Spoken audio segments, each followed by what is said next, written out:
المستحيل ليس مغربيا، عبارة برهن أسود الأطلس على صحتها بكثير من الإبهار والاستحقاق بعدما كتبوا أسماءهم بمداد من فخر عبر تتويجهم أبطالا للعالم تحت 20 عاما على حساب الأرجنتين بالنهائي. أحداث عديدة ومختلفة صاحبت وتلت الإنجاز التاريخي لأشبال المغرب. التتويج بفوزه بكأس العالم تحت 20 عاما، أصبح المغرب أول منتخب عربي وثاني إفريقي يحصل على هذا اللقب بعد غانا في نسخة 2009، حيث توقف رصيده عند 6 ألقاب آخرها في نسخة 2007.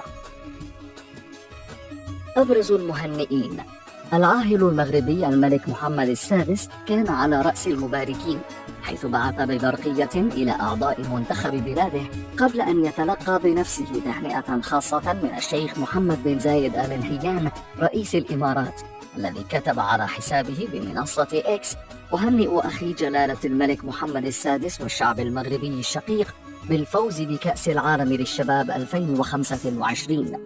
إنجاز رياضي كبير يبعث على الفخر ويضاف إلى سجل الإنجازات الرياضية المغربية والعربية.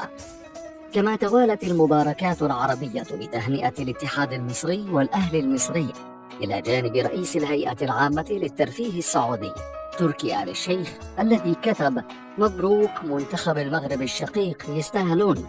ولم يتأخر نجوم المنتخب الأول للمغرب في إرسال التهاني، وعلى رأسهم أشرف حكيمي، الذي كتب عبر خاصية ستوري على حسابه بإنستغرام قائلا: مستقبل كرتنا بين أياد أمينة، أحسنتم يا أبطال العالم.